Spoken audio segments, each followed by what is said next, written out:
मांस खाना पाप है या पुण्य। द्वापर युग में एक बार श्री कृष्ण एक पेड़ के नीचे बैठकर बांसुरी बजा रहे थे। तभी उनकी तरफ एक हिरण दौड़ते हुए आकर उनके पीछे छुप गया। वह हिरण बहुत ही घबराया हुआ था। श्री कृष्ण ने हिरण के सिर पर हाथ फेरते हुए पूछा, क्या हुआ, तुम क्यों छुप रहे हो? तभी हिरण का पीछा करते हुए एक शिकारी भी वहां पहुंचा और बोला, यह मेरा शिकार है, इसे मुझे दे दो, इस पर मेरा अधिकार है। श्री कृष्ण बोले, हर जीवित प्राणी पर केवल उसका खुद का अधिकार होता है, न कि किसी और का। तब वह शिकारी क्रोध में बोला, यह मेरा शिकार है, मैं इसे पकाकर खाऊंगा। तब श्री कृष्ण बोले, किसी भी जीव को मारकर खाना पाप की श्रेणी में आता है। क्या तुम पाप के भागी बनना चाहते हो? क्या तुम धर्म को नहीं मानते?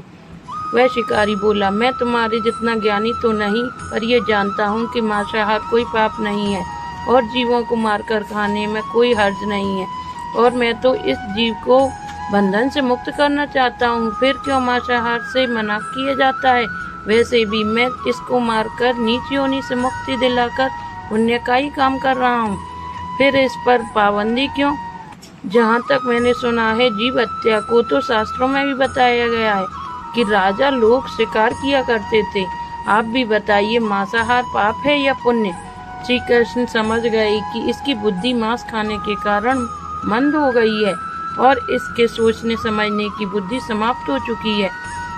फिर श्री कृष्ण बोले, इस विषय पर मैं तुम्हें कोई राय नहीं दूंगा, पर मेरी एक छोटी सी कथा सुनने के बाद तुम उत्तर देना कि मांसाहार पाप है या पुण्य, और तुम्हें मांस खाना है या नहीं। वह शिकारी सोचने लगा कि मेरा इसमें कोई घाटा नहीं है, इस कथा को सुन लेता हूँ, मेरा मनोरंजन भी हो जाएगा और बाद में मुझे इस हिरण का मांस भी मिल जाएगा। श्री कृष्ण ने शिकारी से कहा कि सुनो, एक बार मगध में खाद्य संकट खड़ा हो गया था, तो अन्न की पैदावार भी कम हो गई थी।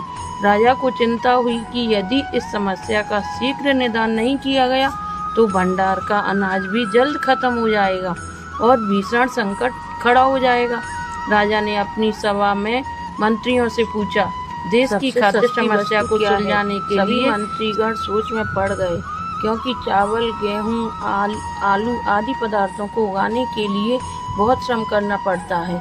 तब मांसाहार का शौक रखने वाले एक मंत्री ने सोचा कि यही उत्तम अवसर है जिसमें अंधाधुंध शिकार के लिए राजा की अनुमति ले ली जाए। उसने सभा में कहा कि मांसाहार से सस्ता खाद्य पदार्थ कोई नहीं, इसके लिए धन का खर्च भी नहीं हुए और पौष्टिक खाना भी मिलता है। सभा में सभी मंत्रीगणों ने इस बात का समर्थन कर दिया, लेकिन मगध के मंत्रीगण अभी भी चुप थे। राजा ने पूछा, महामंत्री, आप चुप क्यों हैं? आपने कोई प्रस्ताव नहीं दिया, आपकी क्या राय है?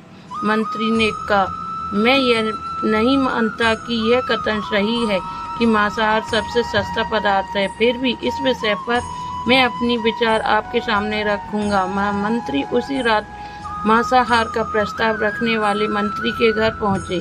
मंत्री ने इतनी देर रात महामंत्री को अपने घर आते देखा तो वह घबरा गया। किसी अनिष्ट की आशंका से वह कांप गया। महामंत्री ने कहा, संध्या को महाराजा बीमार हो गए हैं, उनकी हालत बहुत ही खराब है।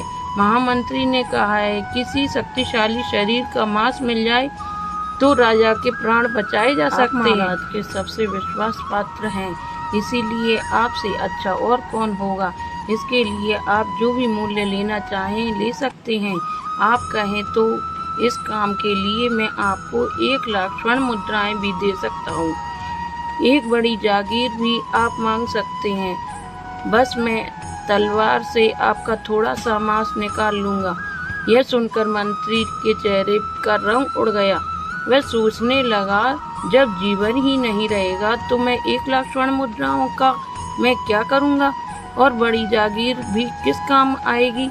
वह अंदर भाग गया और अपनी तिजोरी से 1 लाख स्वर्ण मुद्राओं की पोटली लेकर आया। उसने महामंत्री के पैर पकड़ लिए और उनसे बोला, महामंत्री जी, मैं आपको 1 लाख मुद्राओं में अपनी 1 लाख मुद्राएं और मिलाता हूँ। आप किसी भी और मंत्री का मांस खरीद लें, किंतु मुझे जाने दें। महामंत्री जी यह समझ चुके थे कि मंत्री को समझ आ चुका है, पर महामंत्री ने आगे कहा, आप शरीर से बलवान हैं, आपकी कद काठी महाराज से मिलती जुलती है, इसीलिए वैद्य जी ने खास तौर पर आपका ही नाम लिया है। आपके दान से हमारे अच्छे राजा की जिंदगी बच सकती है। आप कहें तो मैं आपको महामंत्री का पद देने को तैयार हूँ और खुद आपका सेवक बनकर रहूँगा। उसने सोचा कि महामंत्री मैं इसके योग्य नहीं हूँ। जब प्राण ही नहीं रहेंगे तो मैं मंत्री पद का या राजा का सिंहासन भी मिल जाए तो मैं उसका क्या करूँगा। आप चाहें तो मेरा सब कुछ ले लें, आप कहें तो रातों रात राज्य से निकल जाऊंगा। और जैसे ही अपने घोड़े पर बैठने लगा और आवाज़ आई कि तुम तो जा रहे हो और अपने परिवार को पीछे छोड़ जा रहे हो। मंत्री बोला, मेरे अपने प्राण से प्रिय कुछ भी नहीं। जब जीवन ही नहीं रहेगा तो परिवार का क्या करूँगा। जीवन रहा तो ऐसे ही सुखी रह लूँगा। इतना कहकर घोड़ी पर छलांग लगाकर बैठ गया। वह अभी चलने को ही था कि महामंत्री ने घोड़े की लगाम पकड़ ली और कहा, आपको भागने की ज़रूरत नहीं है, आप आराम से घर पर ही रहो, मैं किसी दूसरे मंत्री के घर जाता हूँ। यह कहकर महामंत्री वहाँ से चले गए। महामंत्री ने जाने पर मंत्री के अंदर कुछ जान तो आई, परंतु उसकी नींद खराब हो चुकी थी। 1 लाख मुद्राएं लेकर महामंत्री बारी बारी से सभी मंत्रियों के घर गए और सभी से राजा के लिए थोड़ा सा मांस मांगा, परंतु कोई भी देने के लिए राजी नहीं हुआ। सब ने अपने बचाव के लिए महामंत्री को किसी ने 1 लाख तो किसी ने 2 लाख मुद्राएं तक दे दी। इस प्रकार महामंत्री ने एक ही रात में लाखों स्वर्ण मुद्राएं जमा कर ली। फिर सुबह होने से पहले ही अपने महल में पहुंच गया। अगले दिन राज्यसभा में सभी मंत्री समय से पहले ही पहुंच गए। सभी यह जानना चाहते थे कि राजा स्वस्थ हैं कि नहीं, लेकिन किसी ने भी किसी से राज नहीं खोला। सबको राजवैद्य की तलाश थी, क्योंकि उनसे ही उन्हें कुछ सूचना मिल सकती थी कि महामंत्री ने सैनिकों को आज्ञा दे रखी थी, जब तक महाराज राज्यसभा में न आए तब तक किसी भी मंत्री को घर जाने न दें। राजा सभा में आकर अपने सिंहासन पर बैठे। सभी मंत्रियों ने सोचा, राजा तो स्वस्थ लग रहे हैं। महामंत्री ने झूठ बोला। उनके बीच यही विचार चल रहा था, पर कोई भी किसी और को कुछ भी नहीं बोल रहा था। तभी महामंत्री ने राजा के समक्ष 40 लाख स्वर्ण मुद्राएं रख दी। राजा ने पूछा, यह स्वर्ण मुद्राएं किस लिए हैं और कहाँ से आई? मंत्री ने कहा, थोड़े से मांस के लिए इतनी धनराशि जुटाई है, पर मांस नहीं मिला। अपनी जान बचाने के लिए मंत्रियों ने यह मुद्राएं दी हैं।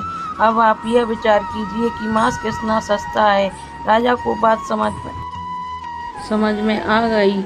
उन्होंने प्रजा को अतिरिक्त परिश्रम का अनुरोध किया और राजा की अनाज भंडार में से अनाज निकालकर परिश्रमों को दिया गया। उन्होंने पौष्टिक सब्जी की खेती का तुरंत आदेश दिया। उन 40 लाख स्वर्ण मुद्राओं इस कार्य के लिए और परिश्रमों के कल्याण के लिए खर्च की गई। इस तरह अनाज तेजी से पैदा होने लगा और कुछ समय बाद मौसम भी अनुकूल हुआ और खेती लहलहाने लगी। राज्य में खाद्य संकट दूर हुआ। श्री कृष्ण से यह ज्ञान पाकर शिकारी की आंखें खुल गईं और उसे ज्ञान की प्राप्ति हो गई। वह जान गया कि मानवता जीवन लेने में नहीं बल्कि जीवन देने में है। शिकारी भगवान श्री कृष्ण के आगे हाथ जोड़कर वापस चला गया और उसने कसम खाई कि वह संपूर्ण जीवन में किसी को भी कभी चोट नहीं पहुंचाएगा।